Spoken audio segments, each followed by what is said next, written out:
Hi friends, आज हम my dust part 7 की शुरुआत करने जा रहे हैं। अगर आपने इस चैनल को सब्सक्राइब नहीं किया तो प्लीज़ इस चैनल को सब्सक्राइब कर लीजिए। Let's begin. प्रिंसिपल यूसिन जी से कहते हैं, आज से तुम न्यू डिसिप्लिनरी मेंबर हो। तो यूसिन जी कहता है, आप मेरे साथ मजाक तो नहीं कर रहे हो? तो प्रिंसिपल कहता है, तुम्हारी रिस्पॉन्सिबिलिटी है स्कूल में डिसिप्लिन रहे। फिर हमें फ्लैशबैक दिखाते हैं जिसमें जियान प्रिंसिपल से कहता है कि मैं आपसे डिसिप्लिन ड्यूटी से रिलेटेड बात करने के लिए यहाँ आया हूँ।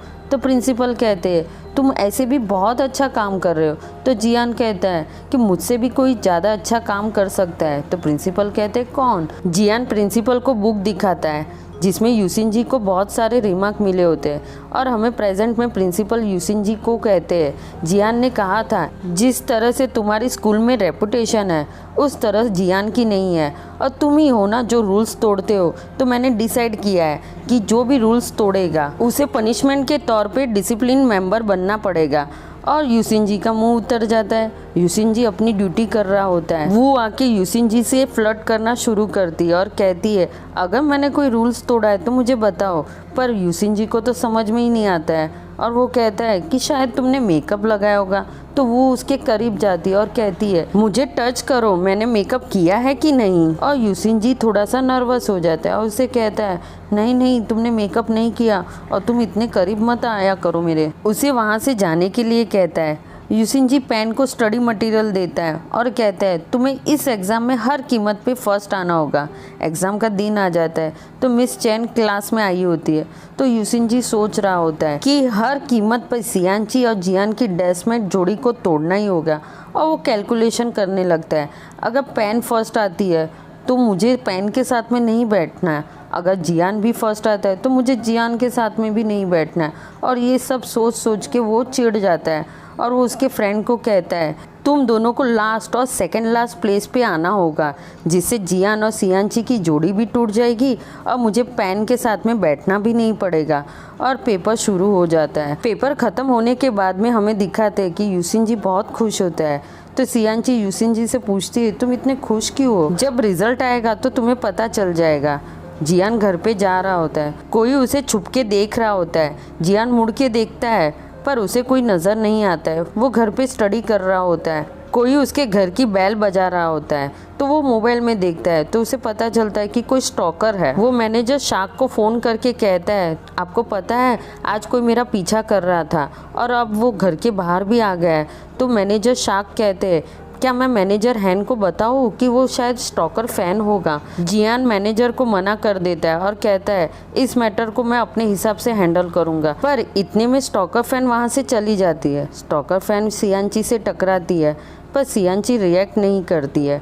डर के मारे जियान अपने मोबाइल को बार बार देखता है और वो सो जाता है। उसे नींद में भी स्टॉकर फैन डराती है। वो डर के मारे उठ जाता है और रात को भी बराबर सोता नहीं है। सब लोग रिजल्ट का वेट कर रहे होते हैं तो सियांची डरी होती है और यूसिन जी बहुत ही खुश होता है। तो सियांची पूछती है, तुम इसलिए खुश हो क्योंकि तुम लास्ट आने वाले हो और इस बार तो मैं ही लास्ट आऊँगी। वो देखती है जियान तो सेकंड आया है। तो यूसिन जी बहुत ही खुश होता है और पूछता है, क्या बात है जियान, तुम इस बार फर्स्ट नहीं आए?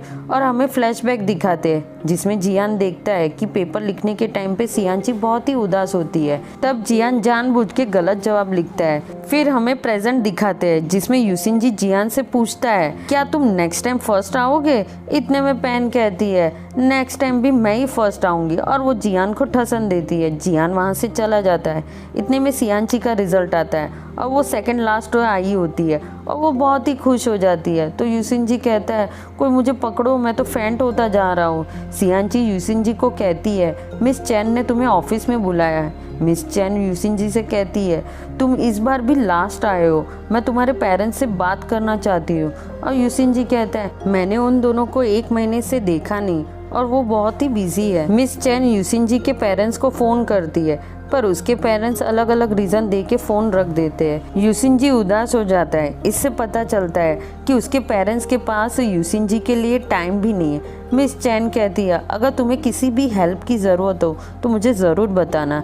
सियांची यूसिन जी से पूछती है, तुम ठीक हो? यूसिन जी कहता है, हाँ, तुम मेरे लिए टेंशन मत लो, इससे पता चलता है, इसलिए यूसिन जी सियान जी को पसंद करता है और दोनों मस्ती करना शुरू कर देते हैं। यूसिन जी को पैन के बाजू में नहीं बैठना होता है, पर मिस चैन के कहने पर वो जबरदस्ती मुंह बिगाड़ के उसके बाजू में बैठ जाता है। सियान जी जियान से कहती है, तुम बहुत ही थके हुए हो, पर जियान इस बात को इग्नोर कर देता है। जियान सो रहा होता है, उसे आवाज़ आती है कि कोई घर का लॉक खोलने की कोशिश कर रहा है और जियान उठ जाता है और वो देखता है स्टॉकर फैन घर के लॉक को बार बार खोलने की कोशिश कर रही होती है।